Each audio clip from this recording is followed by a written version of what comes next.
जिल्हा पोलीस दलातर्फे सर्व नागरिकांना सूचित करण्यात येते की आजची ही कारवाई म्हणजे यवतमाळ जिल्हा पोलीस दलातर्फे घेण्यात आलेली एक मॉक ड्रिल आहे।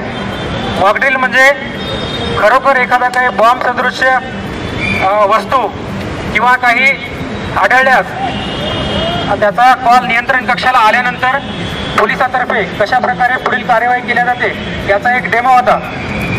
आपल्या सर्वांना माहितीच आहे, भारत पाकिस्तान युद्धाच्या पार्श्वभूमीवर सर्व यंत्रणा अलर्ट आहेत आणि अशा या युद्ध सदृश्य परिस्थितीचा काही समाजकंटक लोक फायदा घेऊन बॉम्ब किंवा दहशतवादी हल्ला करण्याची शक्यता नाकारता येत नाही। याकरिता आपण सर्वांनी दक्ष नागरिकाची भूमिका घेऊन आपल्या आजूबाजूला काय आहे, कोण आहे याकडे संशयाने बघून काही संशयित आढळल्यास पोलीस नियंत्रण कक्ष यवतमाळ येथे त्वरित कळवावे।